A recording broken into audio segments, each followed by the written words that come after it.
ولی کی وہ تاثیر دیکھی، بدلتی کروڑوں کی تقدیر دیکھی۔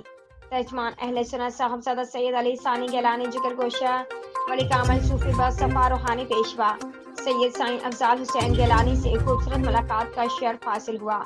سرکار ثانی ماہی نے بڑی محبتوں سے نوازا۔ ثانی ماہی سرکار وہ عظیم ہستی ہیں جو اپنے باپ دادا کے نقش قدم پر چلتے ہوئے دین اسلام کی خدمت کر رہے ہیں اور خاص و عام کے دلوں کو دین اسلام سے منور فرما رہے ہیں۔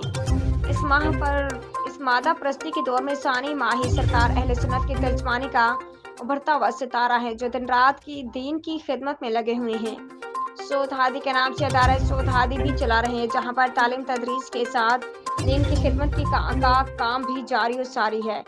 ملاقات میں دینی دنیاوی معاملات پر بھی خوبصورت گفتگو فرمائی۔ سرکار نے جنگ آزادی 1857 میں اور قیام پاکستان میں خانقاہ شیخو شریف کا کردار اپنی کتاب عطا فرمائی اور آخر میں عالم اسلام کی سربلندی اور فلسطینی مسلمانوں کے فتح و نصرت کے لیے دعا فرمائی اور بندے ناچیز کو بڑی دعا اور محبتوں سے نوازا۔ علی کریم میرے پیر و مرشد کے آستانے کو سدا شاد و آباد رکھے۔ رانا محمد اشرف جویہ انچارج نمائندگان، لائیو وسیلہ نیوز HD رجسٹرڈ۔